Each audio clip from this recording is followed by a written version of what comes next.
Buenas tardes, vamos a empezar la clase. Si se recuerdan, la vez anterior estuvimos hablando un poco acerca de la demanda que analizar antes de empezar a redactar la demanda, y luego ya empezábamos a ver algo sobre los requisitos formales de la demanda. No sé si alguien tiene alguna duda sobre lo que habíamos visto. ¿No? Entonces continuamos. Ya después de lo que habíamos platicado, corresponde cumplir con los requisitos relativos a los datos de identificación personal del solicitante.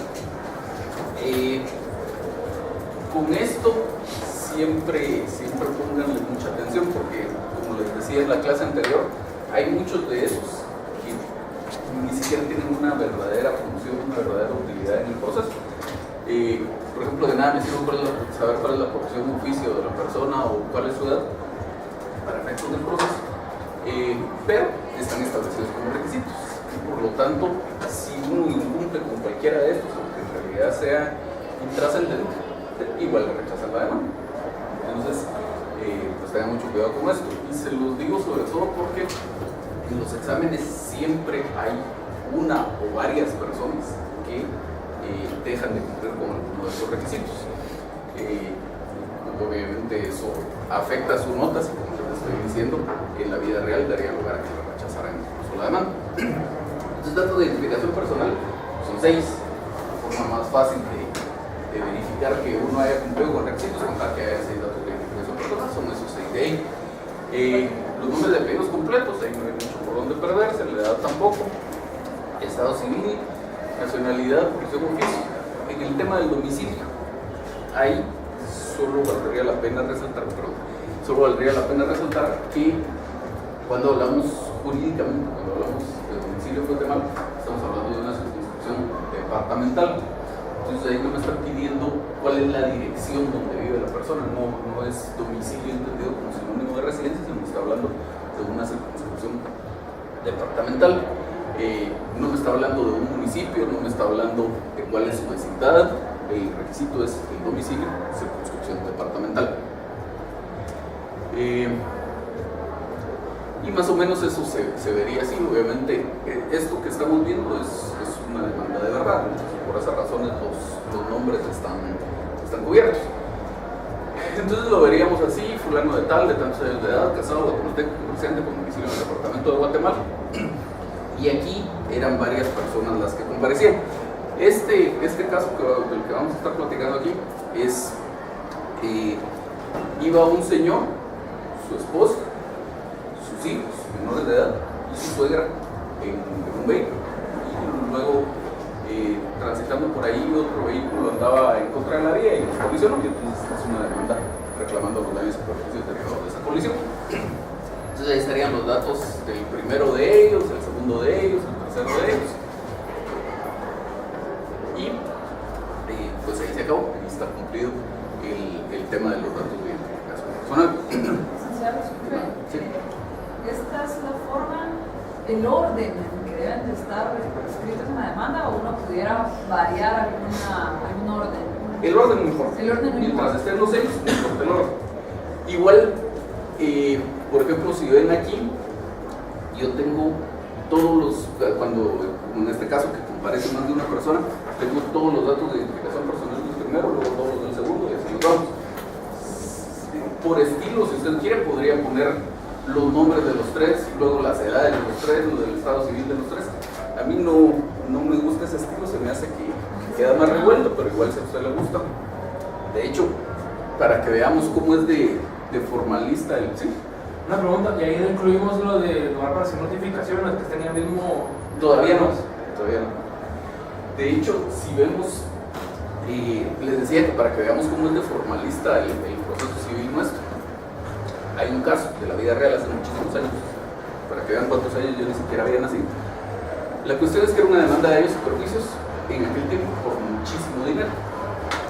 Tanto así que el abogado de la parte demandante planificaba su retiro cuando ganara ese caso. Aparentemente era un caso que en el fondo sí estaba bien fundamentado, pero el estilo del licenciado era ir combinando los datos de identificación personal. Entonces eran dos esposos los que comparecían, puso los nombres de los dos, Y entonces empezó casados, etcétera, a hacer referencia a los datos de identificación personal, y en alguno de ellos, en vez de ponerlo en plural, estaba haciendo referencia a los dos en singular.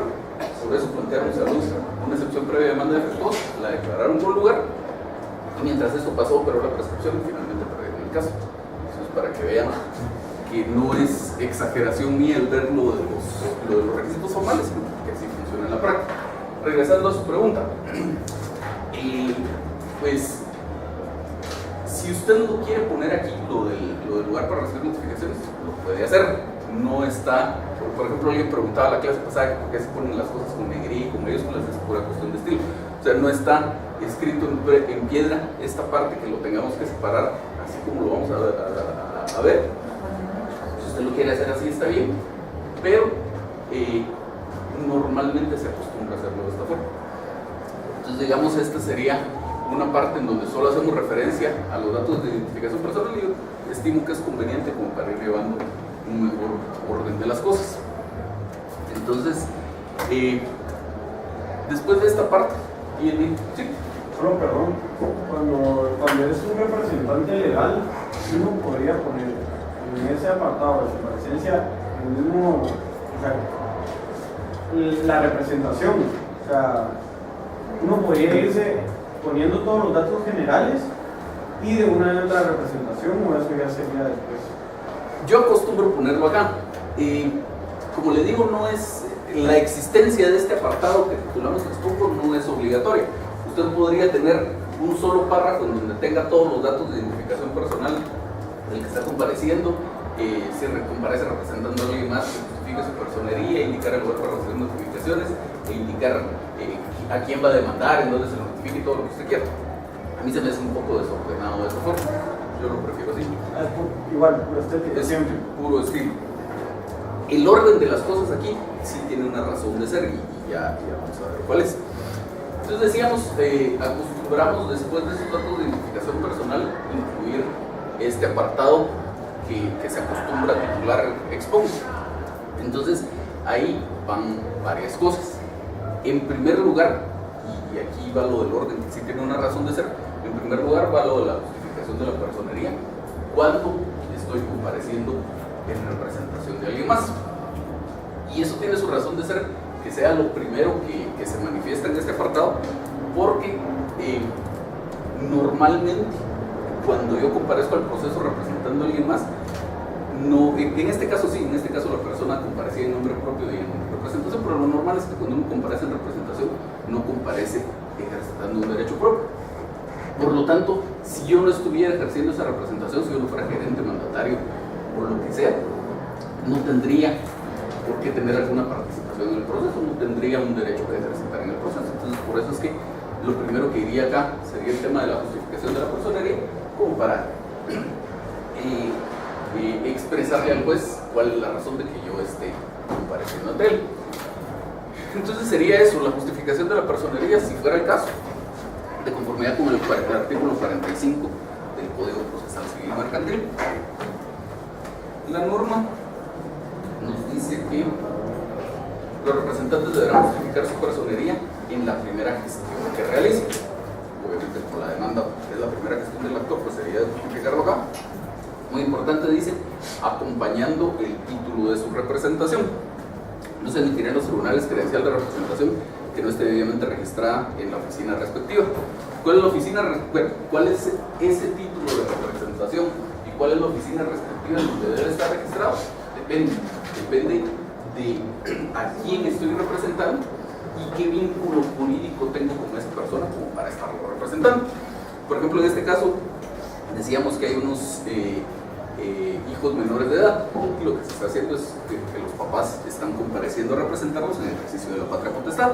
Entonces ahí eso se acredita con una certificación de la partida de nacimiento. Si fuera, por ejemplo, un gerente o un administrador único, un presidente del consejo de administración de una sociedad anónima, va a tener un acta de nombramiento y la oficina respectiva en donde debe estar registrado, pues obviamente será el registro mercantil, y así vamos dependiendo de cuál sea la persona a la que se está representando y el vínculo jurídico en virtud del cual se está representando esta persona. Creo que alguien había levantado la Lo importante aquí es también hacer referencia a esto que decíamos, que dice que debe justificar su personería acompañando el título de su representación. Y eso en la práctica ha dado lugar a discutir si esa expresión que utiliza la norma de acompañar el título de la representación quiere decir que tengo que acompañar el original. La respuesta es que no es obligatorio. La Corte de Constitucionalidad ha dicho en varias sentencias de amparo que en casos en los que lo que había pasado es que se había presentado una fotocopia legalizada de ese título de representación, la Corte de Constitucionalidad dijo en todos esos casos que era válido que se presentara una fotocopia legalizada. Pero hubo algunos otros casos en los que la situación iba un poco más allá, porque no se presentaba una fotocopia legalizada, sino se presentaba una fotocopia simple. Entonces la Corte de Constitucionalidad en esos casos también ha dicho que es admisible una fotocopia simple para acreditar la representación, porque el artículo 177 del Código, que es una norma que está dentro de las que regulan la prueba en el juicio ordinario, pero no hace referencia solo a prueba. Entonces dice, los documentos que se adjunten a los escritos o aquellos cuya agregación se solicite a título de prueba, entonces está hablando de la norma de dos supuestos. Los documentos de prueba es el segundo supuesto, pero el primer supuesto es mucho más general, los documentos que se adjunten a los escritos. La demanda es un escrito, sí, y este título de representación es un documento que estamos adjuntando a ese escrito, sí, por lo tanto le aplica el resto de la norma. Y entonces dice, podrá presentarse en su original en copia fotográfica, fotostática o fotocopia, o mediante cualquier otro procedimiento similar. Entonces, con base en esta norma, ha dicho la Corte de Constitucionalidad que es perfectamente admisible presentar una fotocopia simple y con eso justificar la personería. Yo se acostumbro por lo menos a acompañar una fotocopia legalizada, no se pierde más que 15 quetzales de los timbres y se ahorran ustedes algún problema que les pudiera surgir por ahí. No porque vayan a perder, sino porque lo van a tener que discutir. ¿Sí? Una pregunta. Por ejemplo, en el caso en que la representación esté vencida o esté próxima a vencerse, uno puede presentarlo de igual manera, comparecer, pero el juzgado sí se lo tiene que aceptar. ¿O qué sucede? Porque, por ejemplo, la sociedad en cierto punto se queda sin representación hasta que renuevan el nombramiento. Lo que pasa es que ahí vamos a depender de cuál sea otra vez la persona jurídica, la persona a quien se esté representando y cuál es la relación jurídica de la cual se está representando. El ejemplo suyo es tal vez como lo que más pasa en la práctica, y ese ejemplo sí tiene una solución. El artículo 162 del Código dice en el cuarto párrafo, Código de Comercio, perdón, en el cuarto párrafo, los administradores continuarán en el desempeño de sus funciones aun cuando hubiere concluido el plazo para que fueran designados mientras sus sucesores no tomen posesión. Entonces ahí no tiene este problema, podría ser un nombramiento de hace 10 años que igual le tendrían que demostrar que ya hay otra persona nombrada y que esa persona ya tomó posesión como para justificar una falta de personería aquí. Entonces, si fuera un mandato o con un plazo fijo, podría ser un poco más complicada la cosa. Entonces, habría que ver el caso particular, pero el más común que sería este si tiene esa solución. Entonces, ya que tenemos cubierto el tema de la representación, iría a la dirección y procuración. Según el artículo 50 del Código, se necesita el auxilio de abogado. Las partes deberán comparecer auxiliadas por abogado colegiado. No será necesario el auxilio de abogado en los asuntos de ínfima cuantía cuando en la población donde tenga su asiento el tribunal estén radicados menos de 4 abogados hábiles. Luego sigue diciendo el lugar para recibir notificaciones, y aquí sí ya volvemos a lo que decía su compañero. Como bien resaltaba su compañero, en el orden de los incisos del artículo 61 está esto unido con los datos de identificación personal. Dice inciso segundo, nombre de apellidos, todos los demás datos de identificación personal e indicación del lugar para recibir notificaciones, pero se acostumbra a hacerlo aquí por separado. Y también el artículo 79 nos hace alguna referencia a esa necesidad de indicar un lugar para recibir notificaciones. Entonces dice, los litigantes tienen la obligación de señalar casa o lugar que estén situados dentro del perímetro de la población donde reside el tribunal al que se dirijan para recibir las notificaciones, y ahí se les harán las que procedan, aunque cambien de habitación, mientras no expresen otro lugar donde deben hacérseles en el mismo periodo. Luego, aunque parecería ya haber quedado desactualizado, es bien importante tener en cuenta el resto de ese primer párrafo. En la capital deberán fijar tal lugar dentro del sector comprendido entre la primera y la 12 avenidas y la primera y la 18 calles de la zona 1, salvo que se señalara la oficina de abogado colegiado para el efecto. Entonces, hay que recordar, para empezar, que este es un código de hace 50 años, la ciudad era mucho más pequeña, se acostumbraba, casi todos los abogados tenían sus oficinas en este sector. Entonces, la idea era como tener una mayor facilidad para poder hacer las notificaciones, y la única excepción a la regla de este periodo sigue siendo, porque eso no ha sido reformado, que se señale una oficina de abogado colegiado. Por supuesto, ahí estamos hablando de mi lugar para recibir notificaciones que yo señalo. Si es el lugar que señalo para que le notifiquen a la otra parte, pues ahí sí donde esté, y si hay necesidad, se le hará un exhorto, un despacho que hay necesidad. ¿Sí? Licenciado, disculpe, aquí en ese mismo artículo, en el segundo párrafo al final dice: al que no cumpla con señalar en la forma prevista lugar para recibir notificaciones, se le seguirán haciendo por los estrados del tribunal sin necesidad de recibimiento alguno. Ajá. Entonces, pero anteriormente dice que no se le dará curso a las primeras solicitudes donde se fije por el interesado lugar para recibir notificaciones de conformidad con el anteriormente estipulado. Entonces, no entiendo. Mira, pues, lo que pasa es que la norma tiene varios supuestos. La norma le dice, usted tiene que señalar lugar para recibir notificaciones en la población donde tenga su asiento en el tribunal. Eso es lo primero, eso es lo primero general. Por cierto, tengan esto mucho en cuenta cuando se trata de casos que no se tramitan en la ciudad capital. Sobre todo en los exámenes a veces les ponen un caso que por razón de competencia se tiene que tramitar en un juzgado de otro lugar y ponen un lugar para recibir notificaciones en la ciudad capital, que ya obviamente indica que el requisito no está cumplido. Bueno, entonces eso es lo primero, su lugar para recibir notificaciones en la ciudad capital. En el lugar donde tenga su asiento el tribunal. Luego dice, si es un juzgado de la capital, entonces tiene que señalar su lugar para recibir notificaciones en este perímetro. Si es en ese perímetro, no importa que sea la tienda de Doña Juanita, usted puede señalar ese como lugar para recibir notificaciones. Ahora, si quiere señalar un lugar para recibir notificaciones fuera de ahí, tiene que ser una oficina de abogado. Entonces, a esto iba yo, y después le termino de responder su pregunta. A esto iba yo cuando les hacía referencia a esa parte de este primer párrafo. Es recomendable que si el lugar que se está señalando para recibir notificaciones es fuera de ese perímetro, se haga la expresa indicación de que se trata de una oficina de abogado. Entonces uno podría decir, señalo como lugar para recibir notificaciones la oficina del abogado auxiliante que se ubica en tal dirección. Y entonces está cumplido. ¿Por qué les digo esto?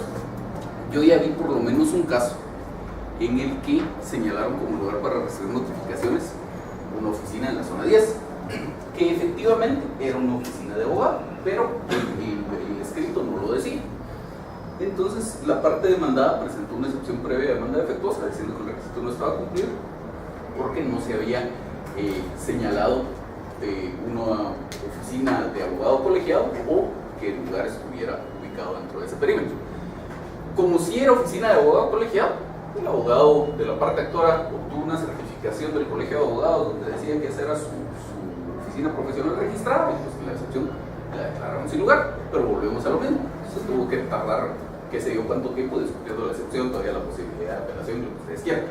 Entonces es mucho más práctico hacerlo saber desde el principio. Ahora sí, respondiendo a su pregunta, la misma norma, y lo vamos a ver en un momento, hace referencia también, en esa primera parte sí hace referencia al lugar para recibir notificaciones que usted señale, para que notifiquen a usted. Pero luego la misma norma también hace referencia a que la primera vez a mí como demandado me van a notificar en el lugar que usted haya dicho. Entonces, ya de ahí, en caso de incumplimiento de esa situación, se desprenden dos posibilidades. Usted, que es demandante, que está compareciendo en su memorial y no señala un lugar para recibir notificaciones cumpliendo esas normas, opera la parte esta donde dice que no se dará curso a la solicitud y le rechazan su memorial. Ahora, el demandante siempre, por la misma naturaleza de que el proceso inicia en virtud de una demanda, pues el demandante siempre va a tener una solicitud en el proceso en la cual habrá tenido que basar su demanda, habrá tenido que señalar un lugar para recibir notificaciones. Si lo señaló bien y además cumple los otros requisitos, le van a dar trámite a su demanda, y si no lo señaló bien, le van a rechazar su demanda. Ahora, yo que soy el demandado, podría pasar una de dos cosas. Podría ser que yo nunca presente un memorial en el proceso, y entonces ahí aplica lo que decía ahí, que el que no cumpla con señalar lugar para recibir notificaciones se le notificará al proceso en el tribunal. Luego pudiera ser que yo, siendo demandado, sí presente algún memorial en el proceso. Entonces otra vez tengo que cumplir el requisito de que esté dentro del perímetro, sea oficina de abogado. Si no cumplo el requisito, me rechazan mi memorial. ¿Sí? Sí, licenciado, digamos que si en el memorial de demanda, no sé, por error o por mala fe, uno señala, el abogado señala un lugar de notificación incorrecto, con el propósito de que la otra parte nunca se entere de que... Un lugar para notificarle al demandado. Ajá, para que el otro nunca se entere. Deme un segundito y le respondo eso, pero vamos a llegar ahí en un momento. Entonces, tenemos ahí lo del lugar para recibir notificaciones cumpliendo esos requisitos. Y luego viene alguna referencia al objeto de la comparecencia. ¿A qué es que estoy yo llegando ante el juez? Algunos acostumbran cumplir estas cuestiones simplemente con el texto que correspondería a cada una de ellas. Algunos acostumbran usar subtítulos. Digamos, por ejemplo, representación que ejercito y describir, o simplemente decir comparezco en representación de la entidad tal, integridad de tal cosa. Cualquiera de las dos da exactamente lo mismo. Lo único que habría que resaltar aquí es que si ustedes quieren utilizar subtítulos, utilicen subtítulos que sean adecuados al texto que están manifestando. Se los digo por este último del objeto de la comparecencia. Algunos acostumbran utilizar aquí un subtítulo de razón de mi gestión, y eso está mal, porque esa no es la razón de mi gestión. La razón de mi gestión son los hechos.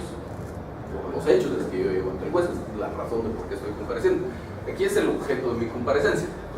Entonces, aquí se incluyen varias cosas, esas 4 que vemos ahí. Entonces dice, se incluyen los nombres y apellidos del demandado, el lugar de su residencia o la circunstancia de ignorar, el lugar donde puede ser notificado, y también la vía procesal, aunque no existe alguna norma que lo regule expresamente. Vamos a ver de qué se trata cada uno de esos. No necesariamente en ese orden. Es más, normalmente lo que tenemos aquí como literal D es lo que se indica primero. Entonces uno dice, comparezco a promover demanda en juicio ordinario de daños y perjuicios en contra de fulano de tal, que ignora el lugar de su residencia, pero puede ser notificado en tal parte. Y ahí está, este párrafo.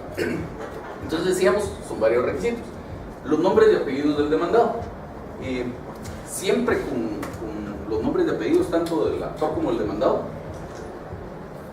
hay que tener mucho cuidado, porque si uno comete algún error por ahí, podría dar lugar al planteamiento de concepción de personalidad. Luego dice el lugar de su residencia o la circunstancia de ignorarlo. Dice el artículo 61. Quinto, nombres, apellidos y residencia de las personas de quienes se reclama un derecho. Si se ignorara la residencia, será constar.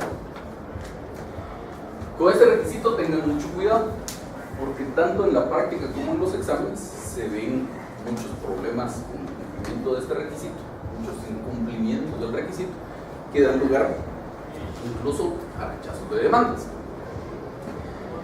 Aquí, en cuanto a direcciones, digamos, en este parrafito tenemos 2 requisitos distintos. Este del que estamos hablando, que es el B, el lugar de residencia o la circunstancia de ignorar, y el C, el lugar donde puede ser. ¿Esta no es la clase de administrativo? No. Entonces, tenemos esos 2 que son 2 requisitos completamente independientes entre sí, incluso establecidos en normas jurídicas distintas. podría ser el mismo lugar, y en muchas ocasiones así ocurre, pero siendo dos requisitos distintos, yo tengo que dejar plena constancia de que estoy cumpliendo con los requisitos. Entonces, si es el mismo lugar, yo podría decir quién puede ser notificado en el lugar de su residencia, en cada parte. Pero no es suficiente con que simplemente indique cuál es el lugar donde puede ser notificado si no hago alguna referencia a la residencia. Entonces, primera cosa con la que hay que tener cuidado. Luego hay que tener cuidado en la forma en que se cumple el requisito cuando se trata de personas jurídicas, porque ahí muchas veces en la práctica mezclan la residencia con alguna otra cosa, y entonces dicen que comparezco a demandar a la sociedad La Estrella, sociedad anónima, la que puede ser notificada en su sede social ubicada en X dirección, y creen que con hacer referencia a la sede social ya están cumpliendo el requisito. El requisito es residencia, no es sede social, no es domicilio social, no es domicilio, es residencia. Entonces, si hablamos de personas jurídicas, en estricto sentido, una persona jurídica, como no tiene existencia física, tampoco tiene residencia. Pero el código no dice si es persona individual, indica el lugar de su residencia, y si es persona jurídica, no lo indica. El requisito es general. Entonces, ¿qué debería hacer uno?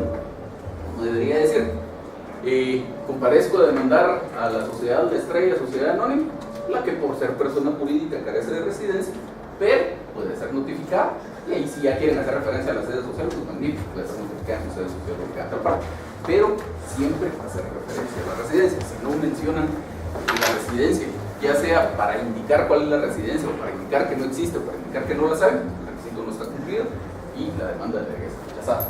¿Usted cree que no? Entonces, lo que por ser persona jurídica Carece de residencia. Pero Pero puede ser y ya la notificada. notificación. Se disculpe cuando indica por la circunstancia de ignorarla, es que uno no conozca No conoce la residencia. Ah, Entonces es cuando usted dice de quien ignora el lugar de su residencia. Ahí ya cumplió el requisito, pero puede ser notificante aparte, está cumpliendo el siguiente requisito. ¿Sí? Una pregunta.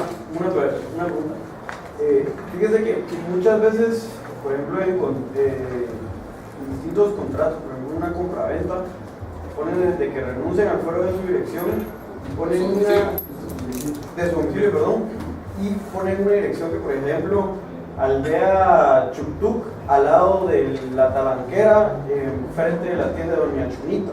O sea, ¿uno qué puede hacer en ese caso? Porque los notificadores, ¿cómo van a saber en ese momento a dónde tienen que ir? Pues? Lo que pasa es que habría que ver el caso en particular, porque normalmente cuando usted dice aldea, todo lo que dijo, es porque la notificación la va a hacer, que así tiene que ser, la va a hacer un miembro del personal del juzgado de esa localidad. Entonces lo más probable es que el notificador o el que sea del personal de ese juzgado sí conozca dónde es esa aldea, y pues tal vez no sabe cuál es la tienda de la Chonita, pero preguntando en la aldea la encuentra, no va a tener tanto problema. Luego a veces sí se dan algunas complicaciones en la práctica al momento de hacer alguna notificación, porque resulta que todas las personas en la casa trabajan y cuando llega el notificador nunca le abren la puerta, por ejemplo, que es algo más o menos común, o por cualquier otra razón el notificador no encuentra la dirección y usted ya fue a buscar y usted sí la encontró. Entonces, en casos como esos, o en realidad en cualquier otro caso en que a usted le interese, usted puede pedir que la notificación se haga a través de un notificador. Entonces dice, en el artículo 33 del Código, el juez podrá a instancia de parte encomendar a un notario la realización de determinados actos, incluso notificaciones y discernimientos. Entonces, si ya se complicó la cuestión y el notificador no encuentra la dirección, usted contrata a un notario y que vaya a través del notario se hace el notificador. Una última duda. En el objeto de la comparecencia, yo una vez en un memorial puse que la demandada se llamaba, por ejemplo, Paola Arana de Estrada. Ajá. Y me pusieron previo, Ajá. porque el Código Civil no establece que es un derecho de la mujer adoptar el nombre del esposo, el apellido del esposo. Sin embargo, no le quita sus dos apellidos. Entonces me pedían los dos apellidos de míos, por ejemplo, Ajá. más el de casada. Siempre tiene que ser así. depende, porque para empezar no hay alguna parte en la legislación que diga que usted tiene que tener los apellidos.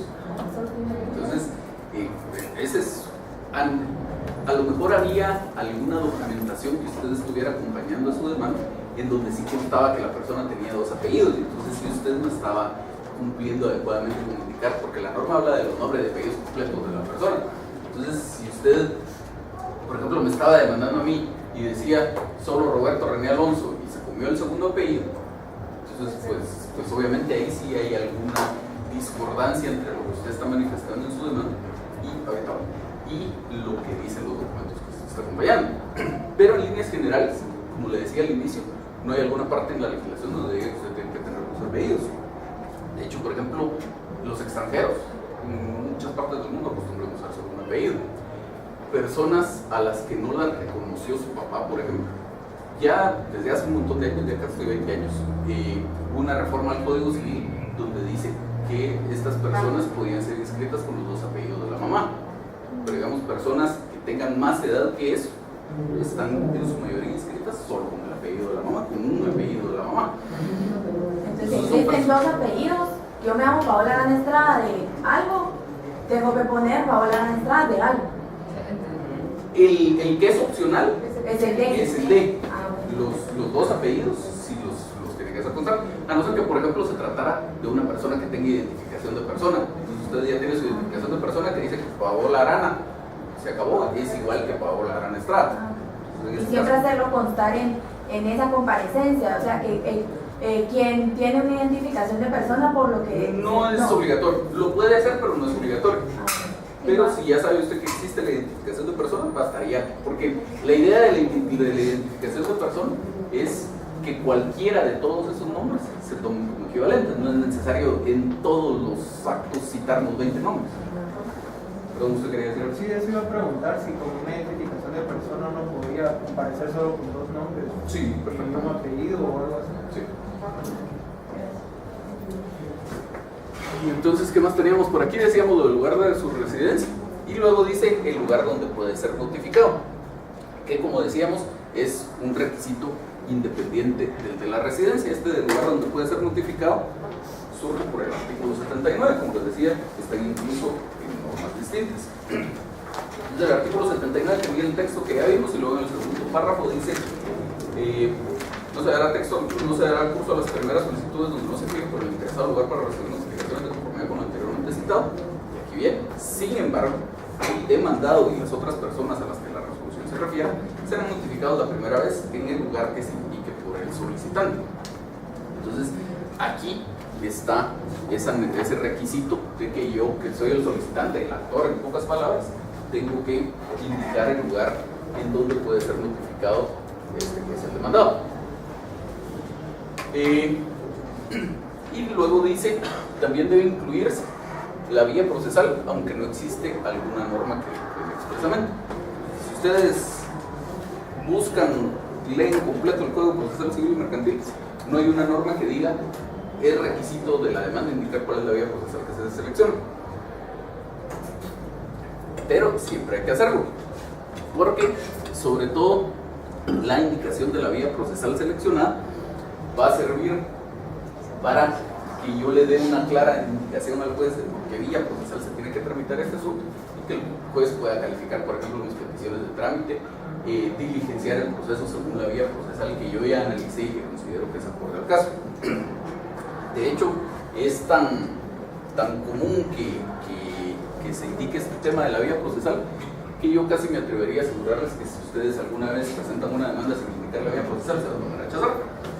Yo jamás he visto alguna demanda que no se indique la vía procesal, de plano siempre se cumple. ¿Sí? Y eso, digamos, que aunque no es requisito por ley, lo podríamos cumplir solamente con lo de que en el encabezado poner, por ejemplo, lo de juicio ordinario de nuevo. Podría ser, pero lo normal es que siempre se incluye acá. Y de hecho, en cuanto a la vía procesal, por decirlo de alguna forma, acostumbramos a usar un nombre y un apellido, es decir, no solo digo es juicio ordinario, es juicio sumario, es juicio oral o es lo que usted quiera, sino digo, por ejemplo, en este caso, es un juicio ordinario de daños y perjuicios, o es un juicio sumario de responsabilidad civil de funcionario público, o es un juicio oral de fijación de pensión alimenticia. así se cumple el requisito. ¿Alguna otra duda? Entonces, eso ya en el texto se vería así: exponemos, todos los comparecientes actuamos en nombre propio. ¿Se recuerdan? Era el esposo, la esposa y la abuela. Y los dos primeros actuamos además como padres en el ejercicio de la patria potestad de nuestros menores hijos. Ahí están los nombres de los niños, como lo acreditamos con las certificaciones de partidas de nacimiento descritas en el apartado de pruebas del presente memorial. Sería una forma de hacerlo esto. Otra forma de hacerlo sería, como lo acreditamos con las certificaciones de las siguientes partidas de nacimiento, indicar ahí partida por el libro de cada uno. Cualquiera de todas está bien. Luego actuamos bajo la dirección y procuración de los abogados fulano y mengano, quienes en el presente asunto podrán actuar en forma conjunta o separada o indistintamente. Pues si es solo un abogado, pues esta última parte estaría de más, solo tenemos el nombre del único abogado. Si es un solo abogado, igual es válido decir que actuamos bajo la dirección y procuración del abogado que nos auxilia. Pues, nada más, no habrá problema con ese tema. Sí, porque a veces también ponen, han visto bastantes combinaciones, pero no sé si tendrán diferencia: dirección, procuración, auxilio profesional. ¿Esas se pueden las tres? ¿Son lo mismo? Lo que pasa es que en realidad no son lo mismo. En realidad el requisito legal es la dirección. La idea es que usted tiene que tener un abogado director en el proceso, es decir, un abogado que sea el encargado de sus intereses en el proceso. La procuración en realidad en Guatemala no existe. O sea, hablando de una verdadera función profesional. En otros países lo que ocurre es que usted como parte no comparece directamente ante el juez, sino otorga una especie de mandato, un verdadero mandato, a un profesional del derecho que es graduado de procurador, y este procurador va en nombre suyo a las audiencias de lo que haya que hacer en el proceso. Entonces aquí mi catedrático de Derecho Procesal Civil decía, y al final de cuentas tiene razón, que en Guatemala la procuración es algo que se inventaron los abogados para cobrar más. Porque si usted revisa el arancel de abogados, dentro de todas las cosas dice que usted puede cobrar por la dirección de un proceso, y entonces ya va, si es de valor determinado o de valor indeterminado, y si es de ejecución o de conocimiento, tiene al derecho a cierta cantidad de honorarios por dirección. Y luego dice que tiene derecho también a cobrar la mitad de esos honorarios por procuración. Entonces, si usted tenía derecho a 20,000 quetzales por dirección en este proceso, además de esos 20,000 va a tener derecho a 10,000 quetzales por procuración. Pero no hay una función profesional verdadera de procuración.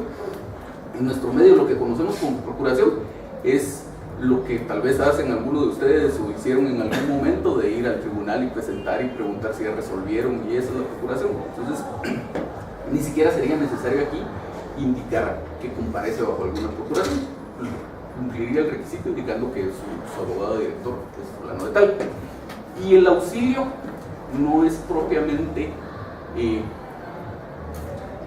una función permanente que se vaya a desarrollar en el proceso como ocurre con la dirección, sino el auxilio en lo que consiste es en que el abogado le firme el memorial.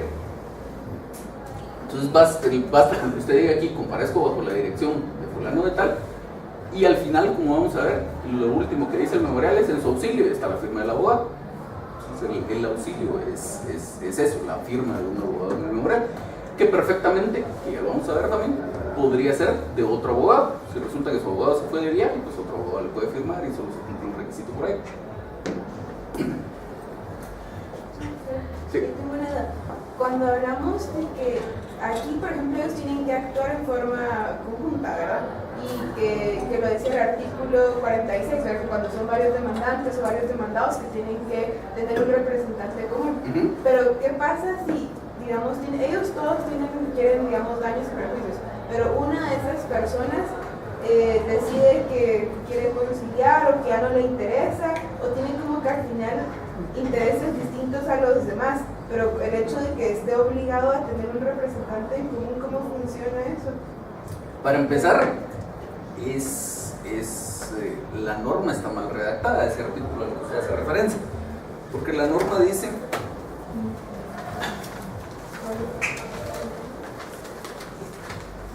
cuando sean varios demandantes o demandados que representen un mismo derecho, están obligados a unificar su personería. Entonces, esa selección del verbo está mal ahí porque los varios demandantes o varios demandados no están obligados a unificar la personería, porque una obligación lo que implica es que si usted no cumple voluntariamente con la actividad, la pueden forzar a hacerlo.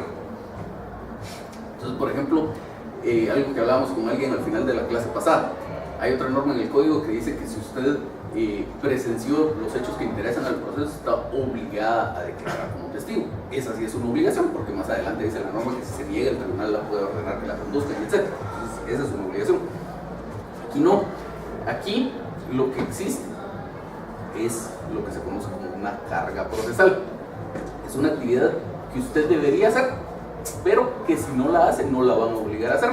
Simplemente va a haber alguna consecuencia por esa inactividad suya. En este caso ni siquiera es una consecuencia verdaderamente perjudicial. ¿Cuál es la consecuencia de la inactividad? La norma dice, primero, usted debería unificar su personería. No lo hace. Pasamos a un segundo momento. El juez le fija un plazo para que unifique personería. Tampoco lo hace. Pasamos a un tercer momento. El juez designa quién de todos es el representante común. O sea, no se perdió algo con haber unificado la personería. Entonces, digamos, en este caso, por ejemplo, si se está unificando la personería, pero si no hubiera yo incluido esto en esta demanda, no hubiera pasado nada, pues le hubiera dado trámite. Probablemente me hubiera fijado un plazo para unificar la personería, normalmente no lo hace. Y pues si me hubiera fijado el plazo, lo hubiera cumplido. Y aún así, si no hubiera querido cumplir dentro de ese plazo, pues simplemente el juez hubiera designado un representante común. Ahora, en cuanto a que usted pudiera tener un interés un poco distinto al de los demás en el proceso, eso para empezar es algo que debe analizarse antes de hacer la demanda. Si ya decidimos que todos estos vamos a demandar juntos, es porque ya nos pusimos de acuerdo en que eso es lo que queremos y las pretensiones son las mismas, etc. Pero igual, ya en el proceso a uno de los demandantes lo convencieron de que acepte alguna cantidad de dinero y perfectamente puede presentar una renuncia. Entonces deja de ser parte del proceso y se acabó. El proceso seguirá solo en cuanto a los otros demandantes. El hecho de que la unificación de la personería, y lo único en lo que consiste es en que las notificaciones, si son 10 demandantes y en usted se unificó la personería, solo le van a notificar a usted. Suficiente. Para efectos de copias, digamos que son 10 demandantes y solo yo soy demandado, cuando yo presento un memorial, si ustedes no hubieran unificado personería, yo tendría que presentar copias para todos los días. Como yo unificar personería, solo presento para usted y para el tribunal y se acabó. Y en los memoriales que se vayan presentando, si no unifican personería, tendrían que comparecer todos en el memorial, o si no comparecen, la actividad sería solo del que de verdad compareció. Como se unificó personería, entonces con que usted firme el memorial o con que usted comparezca en el memorial es suficiente. Ahí se entiende que los derechos ejercitados en ese memorial o las peticiones formuladas en ese memorial son de todos. Pero esta es mía, por ejemplo, si soy demandado y unificamos personería y uno de los otros demandados que tal vez ni siquiera tenemos, o sea, como que no, como la ley me obliga al final, si yo no lo hice, el juez al final del caso va a nombrar a alguien para representante común, ¿verdad? Entonces, ¿qué pasa si alguno de los otros demandados, en este caso, por ejemplo, presenta un memorial, como ya se unificó esa personería o hay un representante, entonces lo que él actúe también va a tener efectos sobre mí como otro demandado? Pues, entonces, ¿y qué pasa si realmente yo ni siquiera estaba enterado o no estaba de acuerdo? Entonces, ¿cómo funciona eso? O sea, digamos como que no es algo injusto que me obliguen a tener que actuar. No es algo injusto. Ahí veamos varias cosas. Primero, hablando de los demandantes, funciona esto que hablábamos aquí. Si todos comparecemos a demandar es porque sí estamos de acuerdo en la demanda. Hablando de los demandados, la cosa es distinta. Porque pudiera ser que efectivamente usted y yo, que somos demandados los dos, nos pongamos de acuerdo y nuestra defensa vaya por la misma línea. Pero también pudiera ser que mi defensa sea que la culpa no fue mía, fue de ella. Y entonces, por eso la norma habla de que deben unificar su personería los que representen un mismo derecho. Entonces, si el juez nos dice, les fijo 5 días para que unifiquen personería, perfectamente podría comparecer cualquiera de los dos, o los dos, cada quien por su lado, diciéndole al juez, señor juez, no podemos unificar personería porque no representamos un mismo derecho. Y ahí se acabó el problema. Ahora, si ya unificamos personería, la unificación de la personería, sigamos viendo la norma, dice: los términos serán comunes y correrán para los representados desde que se notifique a la persona nombrada para representarlos. El representante común no podrá hacer uso de las facultades que requieren cláusula especial, a no ser que se las hubieran conferido expresamente a los interesados en el instrumento correspondiente, que sería un mandato. Entonces, por ejemplo, si la personería se unificó en usted y usted dice, bueno, entonces me voy a allanar, eso no es válido, a no ser que yo le haya dado un mandato y le haya dado esa facultad, pero entonces la facultad la tiene por el mandato, no por el haberse unificado la personería. Entonces, usted, si se unificó la personería en usted, pues va a hacer las actividades normales de defensa que habría dentro del proceso. Incluso, yo acabo de ver un caso que jamás lo había visto, pero acabo de ver un caso donde eran varios demandados, 6, 7 o una cosa por el estilo, unificaron su personería y algún tiempo después compareció uno de los demandados distinto a aquel en que se había unificado personería, donde dijo que renunciaba a esa unificación de personería, que ya no quería estar con todos los demás, y pues se lo admitió. Exacto. El día del sentido. Así es. ¿Alguien por aquí pidió la palabra? Sí. Eso se hace entonces más que todo por economía procesal. Exacto. Y luego la otra es, en caso que no quieran modificar la personería, y aunque tengan un mismo derecho, digamos, que después nunca les dice nada, o en el escrito inicial, ellos tienen que comparecer cada uno bajo diferente dirección y preocupación, o pueden todos de forma conjunta actuar bajo un mismo abogado. Sí, o sea, digamos, lo que sí, y eso sí tengan mucho cuidado, usted como abogado no puede representar los intereses de personas que tengan intereses contrapuestos. Entonces, si era por ejemplo el caso que yo le decía aquí a su compañera, mi defensa como demandado es que la culpa no fue mía, sino fue de él, usted no podría ser el abogado de los dos, eso es delito incluso. Pero respondiendo a su pregunta, digamos, si yo no hubiera puesto este párrafo de aquí donde dice unificamos personería en X, entonces simplemente podríamos comparecer todos en el mismo nombre, pero no tenemos unificada la personería. Y si el juez nunca nos ordena que unifiquemos personería, así puede tramitarse todo el proceso. Lo único es que o comparecemos en todos los memoriales los tres, o si compareces, por ejemplo, solo uno de los tres a un memorial, solo ese está actuando en ese momento, los demás dejaron de actuar. Por ejemplo, los demandados presentan excepciones previas y después comparece a evacuar la audiencia solo uno de los tres, solo ese evacuó su audiencia de las excepciones previas, los otros dos no dijeron algo al respecto. ¿Qué van? No, en ese caso no hay rebeldía. En el juicio ordinario, en el sumario, solo hay rebeldía del demandado. El único caso donde puede haber rebeldía del demandante es en el oral. ¿Alguien más pidió la palabra? Licenciado, pero eso es en el caso de que fuera demandante. Pero, o sea, perdón, me perdí. Si yo como demandado interpongo una excepción, éramos tres, y yo solamente yo la interpongo, no, perdón, la interponemos los tres, y luego solamente yo me presento ¿A contestar la demanda? a contestar la demanda. Y ¿Se seguiría el juicio de rebeldía de los otros dos? Ah, ok. Si no se unificó la personería. Si se unificó la personería, basta que en la contestación de demanda comparezca usted. Ahí ya se entiende que está actuando en nombre de los tres. Yo vi un memorial de amparo, pero no sé si estaba correcto, no sé por qué razón se hizo así, pero eran muchísimos, eran más de 50 personas los amparistas, ¿verdad? Entonces, pero en el memorial decía, comparecen tal y tal, estaban como a 49 personas, y un último que eran las 50, en donde se había unificado personería, otros 10 más, por ejemplo. Entonces, digamos, habían como habían 50 comparecientes y este último representaba a otras personas más y todos actuaban bajo la misma dirección y procuración de un solo abogado. Vamos a ver. Usted sí podría tener esas mezclas de unificación de personería, digamos, pero para que puedan unificar personería tienen que comparecer todos.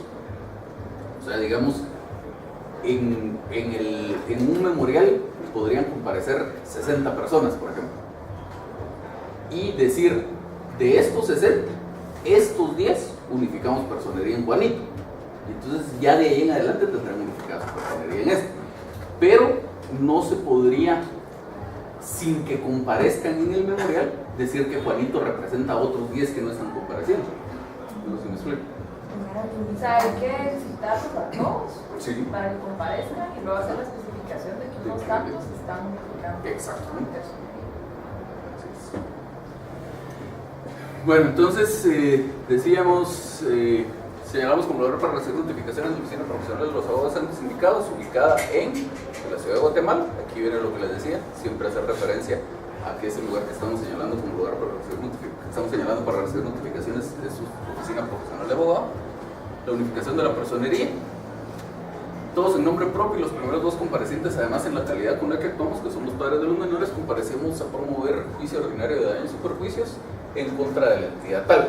Y aquí viene lo que les decía de la residencia, la que por ser persona jurídica carece de residencia, pero puede ser notificada en su sede social ubicada en tal dirección. Entonces son dos requisitos distintos, estamos cumpliendo los dos. La demanda la promovemos con base en los siguientes, y ya correspondería al apartado de hechos.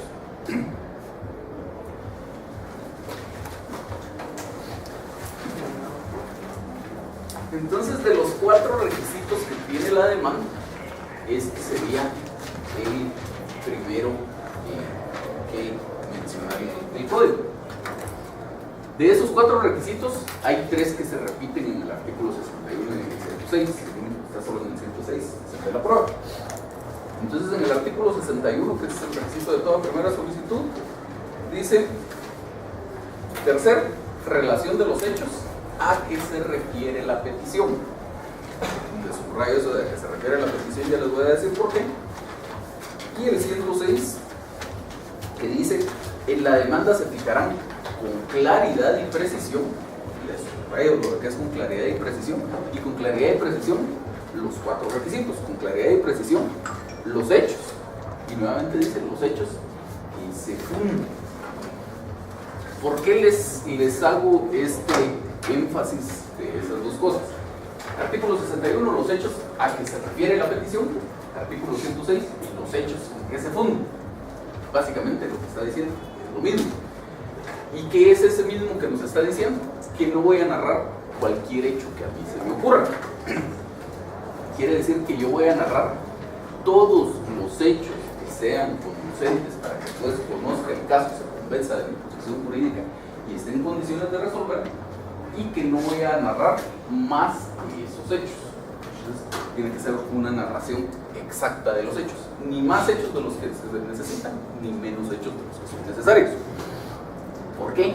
Si yo no narro todos los hechos que son necesarios para fundar mi pretensión, por ejemplo, comparezco a promover una demanda ordinaria de divorcio y le cuento al juez que cuando me casé, que si los hijos, que si todo, pero no le cuento cuál es la causal de divorcio, obviamente mi demanda no sirve. Pero también narrar hechos que aunque se refieran a la relación entre las partes, no son conducentes para este proceso, está de más. Así, por ejemplo, si lo que está promoviendo la señora es una demanda de fijación de pensión alimenticia y se pone a hacer relación a la infidelidad del señor, pues obviamente eso no tiene relación. Su obligación de pagar la pensión alimenticia es la misma en cuanto a obligación en general, y será la misma en cuanto a cantidad monetaria, si es infiel o no es infiel, eso no importa.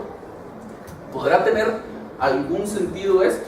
Si, por ejemplo, la señora dice que como estilo de vida del señor anda con esta otra señora y se la lleva de viaje, etcétera, etcétera, porque entonces ahí a lo que estamos haciendo referencia ya no es al hecho de la infidelidad en sí misma, sino a las posibilidades económicas que tiene este señor. Pero simplemente contar que es infiel, para efectos de una fijación de pensión alimenticia, no tiene trascendencia. Entonces ahí viene la importancia de esto, saber qué hechos sí y qué hechos no.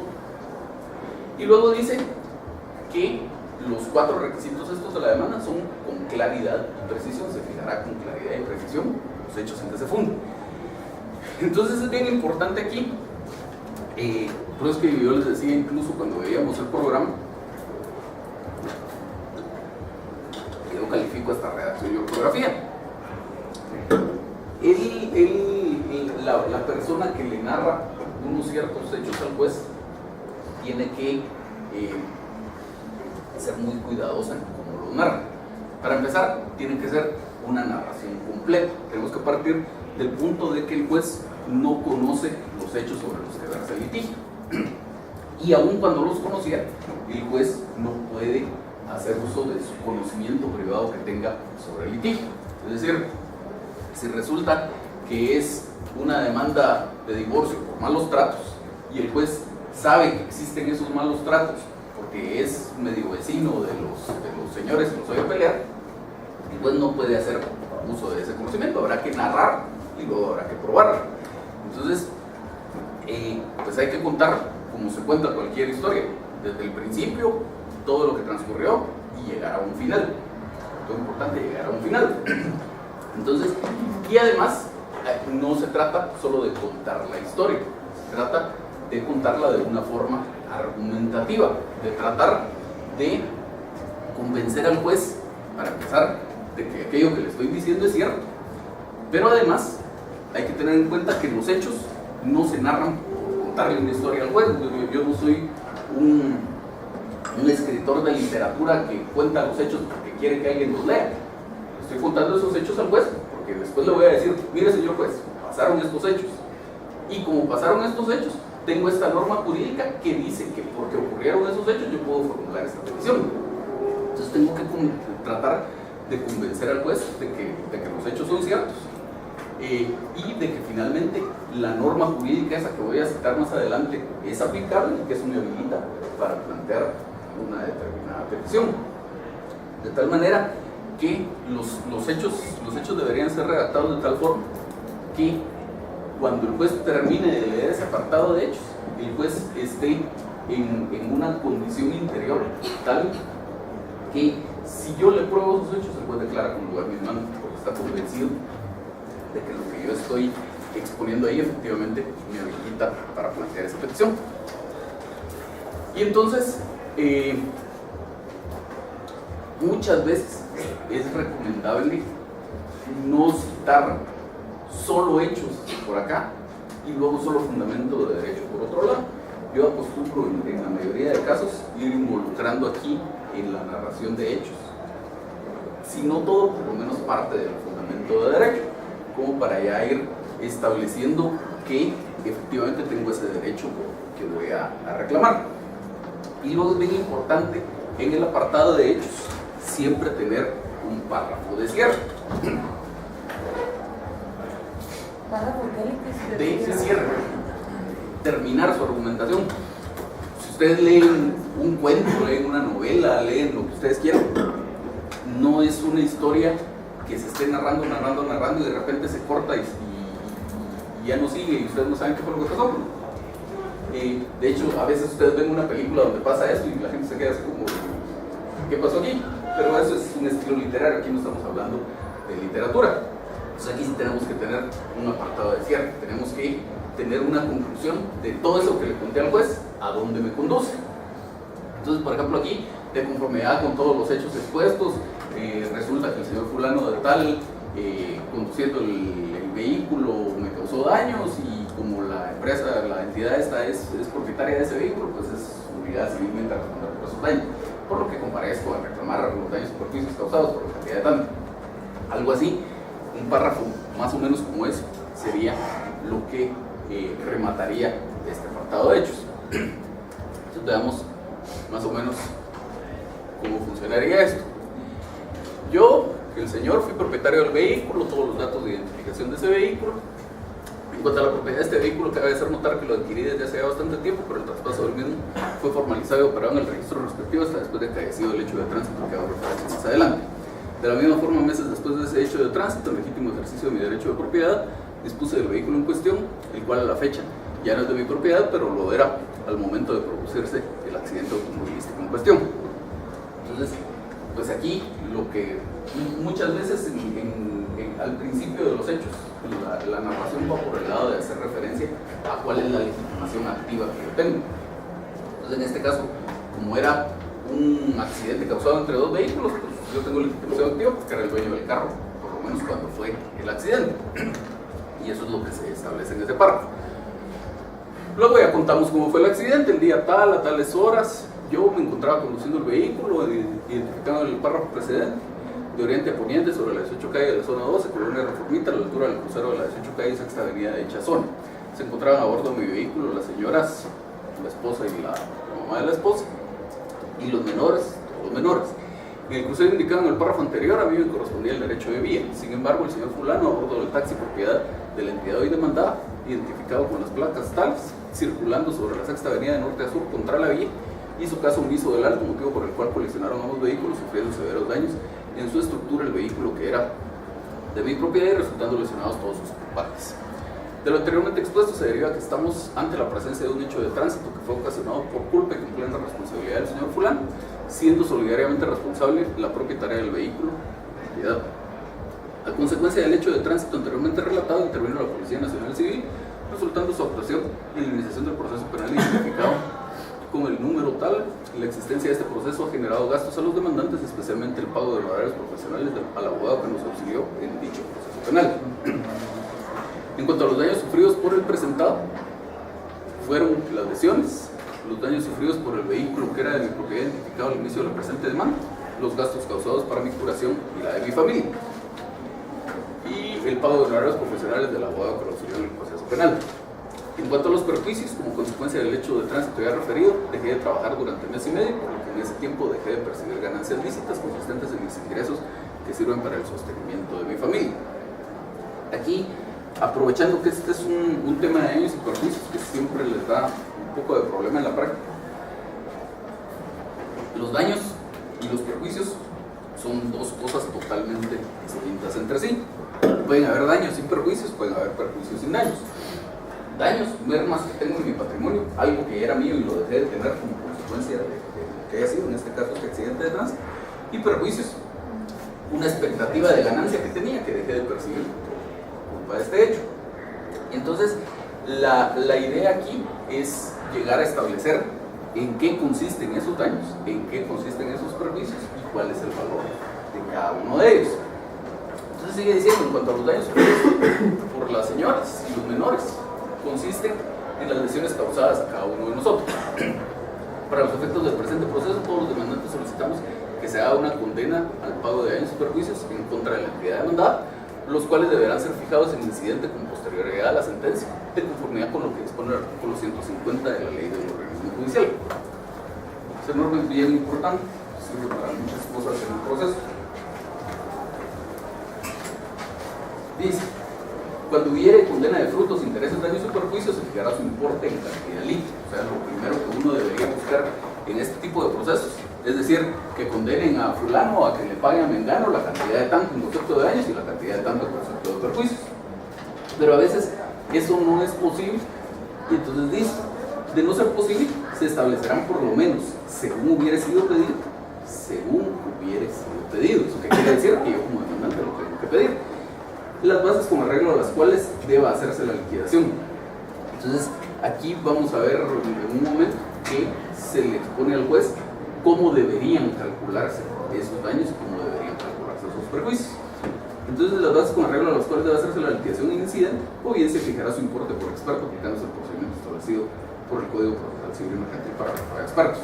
Básicamente, son tres opciones las que yo tengo cuando hago ese tipo de reclamación. Primera opción, que es lo primero que debería buscarse, es determinar una cantidad exacta. Si eso no se puede, entonces tengo otras dos. O se hace por el procedimiento de los incidentes, o se hace a través de un dictamen de expertos. De esas dos, ¿cuál? Depende del caso concreto. Entonces, si es algo más o menos fácil de determinar, como fue aquí, se pide que sea por el procedimiento de los incidentes. Si es algo más complejo, se pide que sea por el procedimiento del dictamen de expertos. Por ejemplo, yo tuve otro caso de un señor que iba caminando por la calle, a la par de esos inmuebles de la zona 1 que tienen muchísimo tiempo de haber sido construidos porque nunca les dan mantenimiento, y entonces se cayó una pared, cayó sobre el señor y lo mató. Entonces ahí se planteó una demanda de daños y perjuicios por el fallecimiento del señor. Pero entonces la cosa de la determinación de los daños y sobre todo los perjuicios era más complicada porque había que analizar los ingresos del señor, su expectativa de vida, etc. Entonces ahí lo se hizo finalmente a través de un dictamen de expertos después de la sentencia. Lo que nos interesaba en principio era establecer si había una responsabilidad del propietario del inmueble. Con eso se conseguía que declararan con lugar la demanda y ya después queríamos de cuánto era el importe.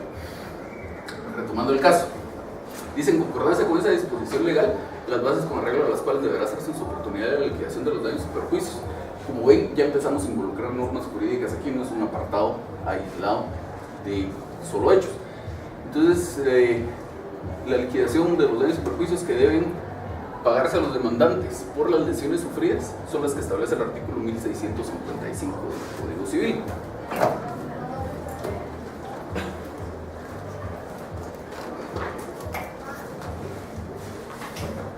La norma lo que dice es lesiones corporales. Si el daño consiste en lesiones corporales, la víctima tiene derecho al reembolso de los gastos de curación y al pago de los daños y perjuicios que resulten de su incapacidad corporal parcial o total para el trabajo, fijado por el juez en atención a las siguientes circunstancias: edad, estado civil, profesión, oficio o profesión de la persona que hubiera sido afectada, obligación de la víctima de alimentar a las personas que tengan derecho conforme a la ley, posibilidad y capacidad de pago de la parte obligada. En caso de muerte, los herederos o la víctima o las personas que tenían derecho a ser alimentadas por ella podrán reclamar la indemnización que será fijada conforme con las disposiciones anteriores. En este caso no falleció alguien, sería sobre el tema de las lesiones, ¿sí? Disculpe, me quedó claro en el anterior cuando indica que a través de la licencia se va a determinar el daño o el perjuicio, pero es posterior a la sentencia. Ajá. Pero si se trata de un juicio que es precisamente para pues, de daños y perjuicios, que van a implicar ese monto, ¿qué diría la sentencia y por qué después de la sentencia van a determinar? Es más o menos derecho procesal penal, si ya vieron ustedes. Es más o menos la posibilidad que usted tiene en el proceso penal, que podría seguirse un proceso penal en donde digan que efectivamente condenan a esta persona por el delito de homicidio y lo condenan a una pena de tantos años. O el código también establece la posibilidad de primero solo determinar la responsabilidad penal de la persona y luego completar el procedimiento estableciendo cuál va a ser la pena. Entonces, primero dicen, usted se cometió asesinato y es culpable del delito. Ya luego seguimos otro poco de procedimiento para decir, bueno, entonces su sanción es de tantos años de prisión. Más o menos es lo que pasa aquí. Seguimos todo el proceso del juicio ordinario solo para que se establezca que en este caso que efectivamente ocurrió el accidente, que si yo no conducí el vehículo, que si fuimos lesionados, etc.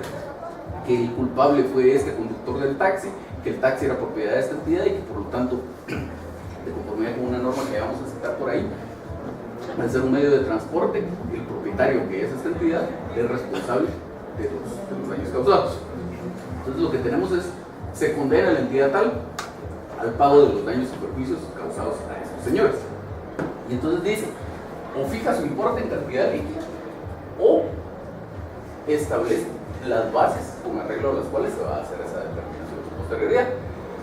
Entonces en este caso se pide solo que se condene a pagar los daños y perjuicios y que se establezcan las bases. Y después seguimos un procedimiento de los incidentes en donde vamos a calcular lo de las facturas de los gastos médicos, lo del abogado que obtiene el proceso penal y todo lo demás, para finalmente, como producto de ese incidente, que le digan, bueno, lo que tiene que pagar son tantos conceptos de daños, tantos conceptos de perjuicios. ¿Ya me digo por ahí? No, yo solo quería aclarar, entonces, digamos, siempre los juicios de daños y perjuicios es de haber determinado por esa misma razón. Depende, porque digamos, si usted ya tuviera todo calculado aquí no, eso es un caso bien viejo desde hace como 12 años, no me recuerdo exactamente por qué era, nos faltaba algún dato en el momento de demandar y por eso no se podía hacer la determinación. Si usted ya tiene todo determinado, no hay necesidad de hacer un procedimiento posterior, podría pedir en esta demanda exactamente cuál es la cantidad que usted pretende. Y si ese monto exacto se lo calculó X persona, eso se puede incorporar como prueba. Como que la evaluación que hicieron del vehículo. Sí. O sea, si digamos, usted tiene una nota del taller donde dice que por las reparaciones le cobran 25,000 quetzales, sí. O sea, uno pide cierta cantidad y después, en base a las pruebas y todo, determina si esa o menos o más. Más o menos. Pero eso es en el incidente. No, vamos a ver, vamos por partes. Solo para responder lo que usted me preguntaba. Si usted sabe exactamente cuánto quiere, usted pide esa cantidad. Entonces, pide, por ejemplo, 100,000 quetzales. El juez le podrá dar, según las pruebas, los 100,000 quetzales. Y le podrá dar menos de esos 100,000 quetzales. O podrá decir que no le da nada porque resultó que el responsable debe ser usted. Más no le puede dar porque está resolviendo más allá de lo pedido. Entonces hay un problema de congruencia ahí. Puede aplicar su sentencia y debe hacerlo congruente con lo que se le ha pedido. Entonces eso no se podría. Usted preguntaba, perdón. No, hay que... que incidente. Depende porque como les decía, si usted ya tiene todos los elementos de juicio que usted como demandante necesita para saber cuánto es lo que quiere que le pague, pide su cantidad aquí mismo en la demanda. Y entonces en sentencia, el juez diría, se condena a la entidad a pagar tanto en concepto de daños a fulano, tanto en concepto de perjuicios a mengano, y como son un montón de gente, pues tendría que decirlo de cada uno. En sentencia, ahí ya no necesita incidente ni necesita prueba de expertos. Si por alguna razón le faltaba algún dato, no recuerdo si es el caso aquí, pero podría ser que esta persona todavía no sepa cuánto va a ser el tiempo de su recuperación, por ejemplo, por lo tanto todavía no podemos decir cuánto va a ser lo de los perjuicios. Entonces, en ese caso, usted pide que la determinación se haga después. Ahorita solo decidimos en el proceso, en este caso en el juicio ordinario, si hay o no hay responsabilidad, y en sentencia, si dicen no hay responsabilidad, declaran sin lugar la demanda, pues nos olvidamos de la determinación, porque no hay responsabilidad, pero si en sentencia declaran con lugar la demanda, ya solo seguimos un incidente después para determinar los montos, o seguimos indicando los cargos para determinar los montos. Y al momento de cobrar los daños y los perjuicios, que se hacer una ejecución. Sí. Y que entonces, Usted tendría que ejecutar su sentencia, pero no es una sentencia que vaya solita, digamos, sino va acompañada del auto por el que se resolvió ese incidente y se determinó que el monto de los daños y los perjuicios era el. entonces entiendo que el objetivo de hacer posterior a la sentencia el cálculo de los daños y perjuicios es porque aún no se sabe o porque se extienden los efectos de los daños y perjuicios más allá del momento en que usted esté haciendo la demanda. Ajá, si hay algo que le impide determinarlos cuando está haciendo su demanda, porque lo primero que usted debería tratar es de que se fijen en la sentencia. Por eso es que la norma lo que dice es el 150 de la ley de los organismos judiciales, lo que dice es: cuando hubiera condena de frutos, intereses, daños y perjuicios, se fijará su importe en cantidad líquida. Punto. El párrafo aparte dice, de no ser posible, y entonces ya le da las otras dos posibilidades. Y por ejemplo, estamos esperando, como usted decía, por ejemplo, que me recupere, pero como es incierto si me voy a recuperar un mes o un año o 5 años después, ¿habría que esperar esas circunstancias para determinar? O... No necesariamente, porque digamos, si... Vamos a ver. Usted pudiera ser que está todavía hospitalizado y ya queremos demandar. Entonces usted está todavía hospitalizada y la van a operar dentro de 2 semanas, porque tienen que esperar que le baje el hinchazón. Entonces la van a operar dentro de 2 semanas, pero después de esas 2 semanas todavía vamos a tener que esperar un periodo de recuperación para ver si con eso ya tuvo o si va a ser necesaria otra operación. Entonces, en esas circunstancias no podríamos decir necesito tanto de perjuicios porque no sabemos cuánto va a ser su recuperación. Cuando finalmente se determine la responsabilidad de esta persona, usted ya podrá establecer mediante un procedimiento de los incidentes que indicaban de expertos cuánto es lo que le corresponde pagar, que dependerá del caso que sea lo más fácil, pero digamos, no sería lo más probable es que para cuando terminemos en este caso el juicio ordinario ya esté consumado todo lo que se tenía que consumar y ya sepamos qué pasa. Si no, con algún medio de prueba, muy probablemente con expertos, como decía aquí su compañero, pues establecerá hasta cuándo van a ser los efectos, etc. Perdone, si los daños y perjuicios van acompañados de intereses, que no sé si se podría aplicar en algún caso civil, que se le sumen intereses. Entonces, ¿qué pasa si usted tiene la sentencia donde se resuelve se termina la responsabilidad civil, sin embargo deja pasar demasiado tiempo, o sea, el tiempo que usted necesite para continuar la vía incidental o por medio de dictamen de expertos para fijar el monto? ¿Qué pasa con ese lapso en el cual usted tardó en iniciar esa acción con respecto a los intereses que están corriendo? ¿O se detienen al momento de la sentencia, se podría decir? No.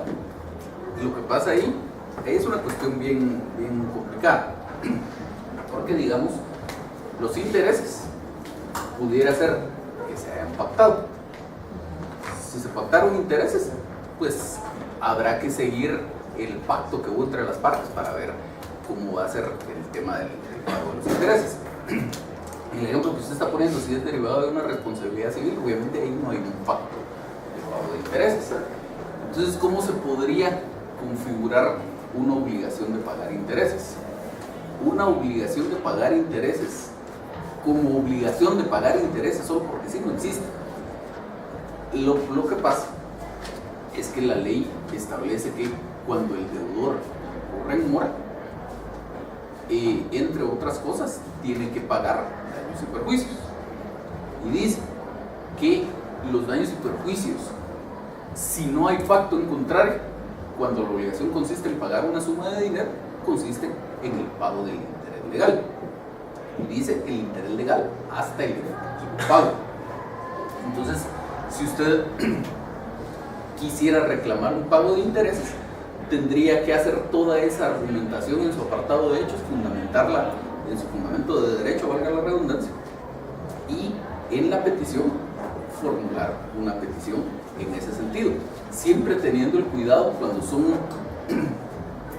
obligaciones que se siguen generando y que no se acaban, que mucho pasa, por ejemplo, con el cobro de rentas. Usted demanda la desocupación y el cobro de rentas cuando la persona todavía está en el inmueble, y usted no sabe si se va a tardar un mes o 10 años en que le desocupen el inmueble. Usted no pide solo que le paguen, por ejemplo, las rentas de abril, mayo, junio, julio y agosto de este año. Se pide todas esas, más las que se sigan causando hasta la efectiva desocupación. Si pidiera intereses, tendría que pedir los intereses que se causen hasta el efectivo pago. ¿Sí? Disculpe, ¿hay algún plazo estipulado? No recuerdo ahorita si me declaran con lugar la demanda en la sentencia de que si hay daños y perjuicios, y yo me tardo cierto tiempo en pedir la ejecución o la cantidad de esos daños y perjuicios, o sea, ¿cuánto tiempo me puedo tardar? ¿Un año? Y si yo no la pido, pues la otra persona tendría que tener algún plazo en el que no se pueda pedir. La sentencia pierde su fuerza ejecutiva a los 5 años.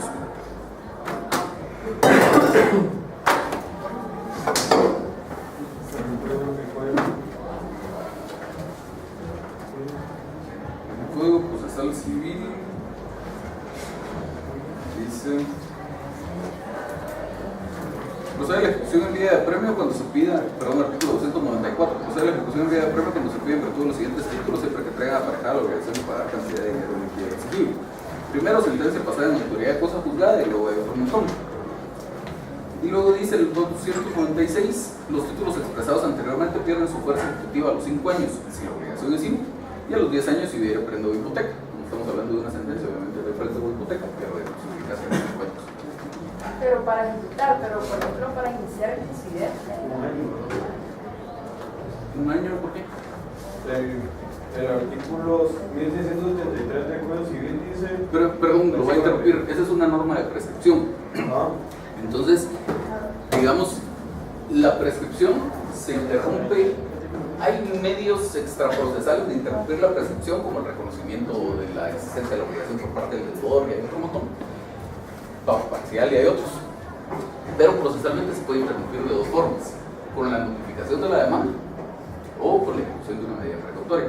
Entonces, desde que le notifican esta demanda por la que se está iniciando el juicio ordinario, ya no puede operar la prescripción. Cabal, es sobre el juicio, ya no para la ejecución. Exacto. O sea, entonces, para plantear el juicio tengo un año para plantearlo a partir del momento en el que se ocasionaron. No para plantear el juicio, para que notifiquen la demanda o para que se ejecute una medida precautoria. Es decir, digamos, si fue algo que ocurrió hoy, por ejemplo, usted tendría, hoy es 14 de agosto, usted tendría hasta el 14 de agosto del año siguiente. Los plazos vencen en la víspera, pero para no empiezas a votar mañana. Entonces, a partir de mañana, que es 15, usted tendría un año que vence el 14 de agosto del próximo año para que se consume la prescripción o evitar que se consume la prescripción. Si usted presenta su demanda el 12 de agosto, digamos, pero antes de que se vence el 14 de agosto, no se ha ejecutado una medida precautoria, no se ha emplazado la parte de la todos la prescripción sigue corriendo y se consume. La prescripción se interrumpe al momento del emplazamiento, no hay la interrupción. O de la ejecución de una medida precautoria que podría ser antes. Pero se necesita cualquiera de esas dos, solo con demandar no sale el problema. O sea, si son 5 días hábiles, por ejemplo, como dice el juzgado, lo presento 2 días antes, entonces se me prescribe. Y en el juzgado pues piden que le cuiden. Que es una de las muchas diferencias que existen entre la prescripción y la caducidad, porque si es un plazo de caducidad, sí basta con que usted presente la demanda, ya cuando notifiquen la medida precautoria, no importa. Sigamos entonces. Bueno, decíamos que todo esto de conformidad con el artículo 1655 del Código Civil, para tal efecto en cuanto al inciso primero de dicho artículo, que son los datos del estado civil y etcétera de las personas, esos datos ya fueron proporcionados al inicio de la demanda, dentro de las generales de ley de los 3 comparecientes. Los datos de los menores son los siguientes, como esos no están compareciendo al proceso por sí mismos, pues obviamente no habíamos dicho sus datos de identificación personal, sus edades, todos solteros, todos estudiantes. En cuanto al inciso segundo, que es la obligación de pagar alimentos, yo, que es el señor, tengo la obligación de alimentar a mi esposa y a mis 3 hijos. Las 2 señoras, ninguno de los otros afectados tienen la obligación de alimentar a terceros. Finalmente, en cuanto al inciso tercero, son las posibilidades económicas. La parte demandada es una sociedad mercantil que se dedica a la prestación del servicio de taxis, lo que hace lógico suponer que tiene bienes e ingresos en cantidad suficiente para responder de la obligación que se reclama. Aunque, como he indicado, solicitamos que la determinación de la cantidad líquida que deba pagar la entidad demandada sea hecha en incidente con posterioridad a la sentencia, adjuntamos al presente memorial documentación que acredita los gastos efectuados. Para efectos de la condena al pago de perjuicios, desde ya yo indico que mis ingresos mensuales son de tanto, cantidad que debe multiplicarse por el mes y medio que me veo imposibilitado para el trabajo. Por todo lo antes expuesto, resulta que a los demandantes nos fueron causados daños y perjuicios originados por un accidente de tránsito producido por entera responsabilidad del señor fulano, resultando responsable solidariamente la entidad demandada en virtud de lo dispuesto por el artículo 1651 del Código Civil, que es el que establece la responsabilidad del dueño de un medio de transporte.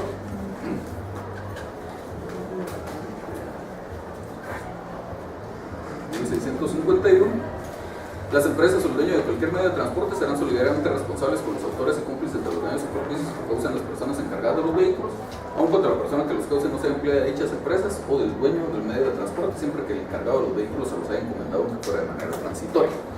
Entonces ahí está su responsabilidad solidaria, lo que hace que de conformidad con el artículo 1357 del mismo código, la parte actora esté facultada para plantear la demanda contra ambos responsables a la vez o contra cualquiera de ellos, tal como lo hacemos por medio de la presente memorial. En ese sentido era un conductor de taxi, porque no valía mucho la pena tenerlo como contraparte en el proceso, había más expectativas de recuperar algo demandando a la sociedad. Y entonces, como ven, algo como esto sería el apartado, el párrafo ese de cierre que les decía, no simplemente cortar la narración, sino decir que por todo lo anterior nos causaron daños, este es responsable, por lo tanto, para estos reclamados. ¿Podemos seguir, amigos? Bueno, entonces, el fundamento de derecho, artículo 61, inciso cuarto y 106, procesal civil. El 61 dice: fundamento de derecho en que se apoya la solicitud citando las leyes respectivas. Y el 106, en la demanda se fijarán con claridad y precisión los fundamentos de derecho, entre otras cosas. Este es el fundamento de derecho. Hay de estos requisitos de la demanda, hay 2 que se acostumbra mucho a descuidar en la práctica. Muchos acostumbran a ponerle énfasis a los hechos y a la petición, y se olvidan un poco o medio cumplen por compromiso nada más el tema del fundamento de derecho y las pruebas, que son igualmente importantes, sobre todo las pruebas, pero el fundamento de derecho no es menos importante que los demás. En el fundamento de derecho hay varias cosas que considerar. Primero, el fundamento de derecho no se trata simplemente de copiar artículos, es una parte de, ni siquiera necesario. Mi estilo, por ejemplo, sí es copiar la norma, pero el fundamento de derecho no es eso. El fundamento fundamento de derecho es esencialmente hacer una subsunción del caso concreto en esa norma jurídica, es decir, cómo es que este caso concreto enmarca dentro de los supuestos de hecho de esa norma como para poder pretender la consecuencia que esa norma jurídica establece. Simplemente copiar el artículo, ahí está la ley, cuesta 10 quetzales fuera de los tribunales y está más bonita que lo que yo estoy escribiendo. Entonces simplemente copiar el artículo no sirve, es sobre todo hacer esa argumentación. Luego, el fundamento de derecho no tienen que ser docenas y docenas de artículos, lo que yo cité ahí, son las normas jurídicas que efectivamente fundamentan la reclamación que yo estoy haciendo. Normas jurídicas aplicables al caso van a haber un montón, pero lo que yo cito es las normas jurídicas más próximas que fundamentan el caso. Ya lo demás, si quiero, lo incluyo en otro apartado que se llama cita de leyes, que vamos a ver al final. Pero aquí tengo que tener ese cuidado. Y luego está el otro tema de que si su estilo es ir incluyendo en el apartado de hechos alguna referencia al fundamento de derecho, muy probablemente ya habrán agotado en el apartado anterior lo que tenían que decir respecto al fundamento de derecho. Entonces sería válido hacer referencia otra vez a los mismos artículos, sería una opción. Y otra opción podría ser decir simplemente tal vez alguno que no mencioné en el apartado de hechos y luego mencionar que todos los demás ya fueron citados en el apartado de hechos. Incluso estos dos están tan íntimamente ligados, como les decía, yo no narro los hechos porque quiero contarle una historia al juez, sino narro los hechos porque tienen una utilidad. Entonces, estos están tan íntimamente ligados que incluso algunos acostumbran a hacer solo un apartado, fundamento de hechos y de derechos, se acabó. Es perfectamente válido también, no es muy común, pero algunos acostumbran a hacerlo de esa forma. Entonces, ¿cómo veríamos aquí el fundamento de derecho? El artículo 1434 del Código Civil, que no lo hemos citado todavía porque sí es esencial en cuanto a esta pretensión que yo estoy planteando, define lo que son los daños y los perjuicios, al decir los daños, que consisten en las pérdidas que el acreedor sufre en su patrimonio, los perjuicios que son las ganancias lícitas que deja de percibir, deben ser consecuencia inmediata y directa de la condenación, ya sea que se hayan causado o que necesariamente deban causarse. Ahí ya copié el artículo. Pero entonces empieza el verdadero fundamento de derecho, o la verdadera utilidad del fundamento de derecho. El fundamento de derecho es especialmente útil cuando, especialmente útil, mejor dicho, es especialmente útil cuando mi demanda es sobre algo que sale de lo común. Por ejemplo, si voy a reclamar el pago de rentas atrasadas, por ejemplo, eso es algo que el juez ve todos los días, y pues sí hay que cumplir igual el requisito, pero no es tan el hecho de no hacerlo tan a la perfección no me va a dar tantos problemas. Cuando yo estoy pidiendo algo medio raro, algo que no es de todos los días, el fundamento de derecho se vuelve más importante todavía, porque tengo que tratar de conducir al juez por el camino necesario para que, para empezar, tenga una adecuada comprensión del caso, de sus efectos jurídicos, de qué es lo que yo quiero.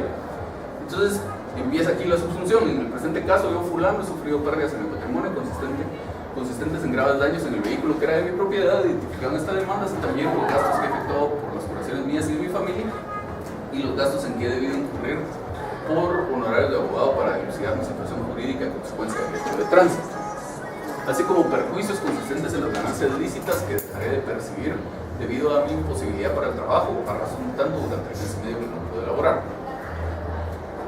En cuanto a la responsabilidad del señor, es el dueño del taxi, el piloto del taxi. El artículo 1645 del Código Civil expresa que toda persona que cause daño o perjuicio a otra, sea intencionalmente, sea por descuido o imprudencia, está obligada a repararlo, salvo que demuestre que el daño o perjuicio se produjo por culpa o negligencia inexcusable de la víctima. El artículo 1648 del mismo código establece que la culpa se presume, pero esta presunción admite prueba en contrario. El perjudicado solo está obligado a probar el daño o perjuicio sufrido. Y el artículo 1424 del mismo cuerpo legal establece que la culpa consiste en una acción o omisión perjudicial a otra, en que se incurre por ignorancia, impericia o negligencia, pero sin el propósito de dañar.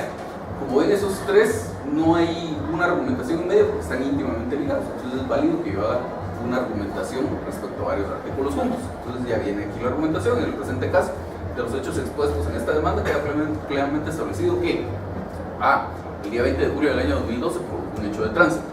B. A consecuencia de ese hecho de tránsito, yo fulano sufrí daños consistentes en el impacto sobre el vehículo que era de mi propiedad, los gastos de mi curación y la de mi familia, así como los honorarios profesionales del abogado que nos auxilió dentro del proceso penal y las lesiones sufridas, y perjuicios consistentes en las ganancias ilícitas que dejé de percibir debido a mi condición resultante del hecho de tránsito.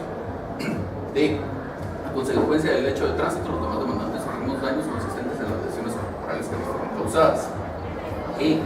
Ninguno de los demandantes tuvo la culpa en el hecho de tránsito. F. El hecho de tránsito fue causado por culpa del señor fulano, ya que si bien es dable estimar que no tuvo la intención de dañar, también lo es que el hecho de tránsito se causó por su impericia y negligencia al conducir, especialmente al haber actuado en abierta contradicción a las leyes y reglamentos de tránsito, conducido en sentido contrario al de la vía e ignorando un alto en el crucero en donde se produjo la colisión. F. Como se expresa en el párrafo siguiente, la entidad es solidariamente responsable con el señor por el relacionado hecho de tránsito. En cuanto a la responsabilidad de la entidad, el artículo 1651 del Código Civil establece las empresas o el dueño, que es el que ya leímos. En el presente caso, la entidad es propietaria de un medio de transporte, específicamente el automóvil con el que el señor provocó el hecho de tránsito, por lo que dicha entidad es solidariamente responsable con esto por los daños y perjuicios causados. Ello nos faculta para iniciar la reclamación en contra de la entidad demandada, tal como lo hacemos en la presente demanda al tenor del artículo 1357 del Código Civil, que dispone: el acreedor puede dirigirse contra cualquiera de los deudores solidarios o en contra de todos ellos simultáneamente. La reclamación entablada contra uno no será obstáculo para los que se dirijan posteriormente contra los demás mientras la obligación no estuviera totalmente satisfecha. En otro orden de ideas, el artículo 1655 del Código Civil establece que si el daño consiste en lesiones corporales, lo que ya vimos que hay que tomar en cuenta para determinar, en el presente caso, habiendo sufrido lesiones corporales, todos los demandantes en aplicación de este artículo deberá complacerse a la entidad demandada el pago de los daños y perjuicios sufridos por el hecho que motiva la presentación de esta demanda.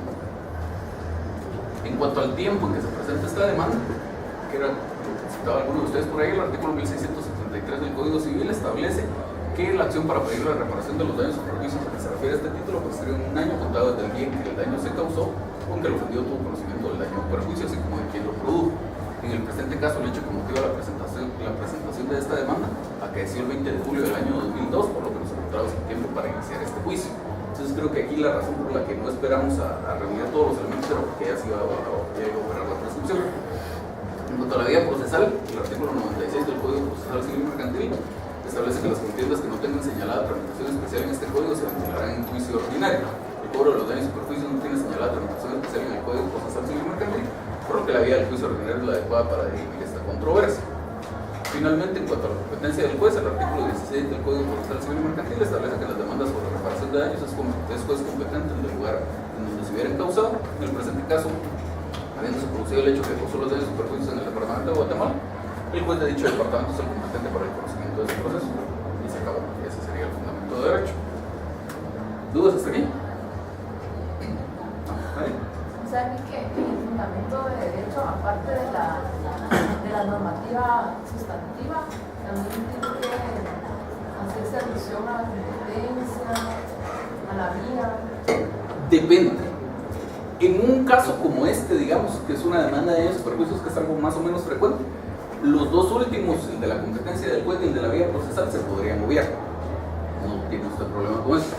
Hay casos en los que, sobre todo, la vía procesal no está muy claro cuál es la vía procesal que correspondería. Por ejemplo, vamos a ver cuando veamos el juicio sumario mercantil, que en esos casos a veces parecería que la vía aplicable es la del juicio ordinario, pero en realidad es la del sumario. Entonces, en esos casos sí es especialmente importante que usted le diga al juez por qué fue que escogió la vía del juicio sumario y no la del ordinario. En un caso como este perfectamente se podría obviar en el Si problema. digamos, estuviera como en discusión la narrativa, por ejemplo, tendría que adecuar mi Digamos, de derecho. esa no podría estar en discusión en este momento porque yo soy el demandante. Estaría en discusión si usted como demandada presenta una excepción previa de falta de personalidad. Entonces ahí sí podría haber, o esencialmente la fundamentación jurídica de la norma sería si tengo un artículo que me señale quién es el legitimado a actuar en ese caso. Pero me refiero como manera de anticiparse a, porque yo sé que puede ser controversial eso. Entonces, Cuando, digamos, en este caso, por ejemplo, ve usted que citamos el artículo de la prescripción. Como le digo, es un caso de hace tanto tiempo que no recuerdo, pero casi le podría asegurar que la razón de haberlo citado ahí es que probablemente el cumplimiento del plazo de prescripción estaba próximo. hay alguna anticipación en contra de ese tema.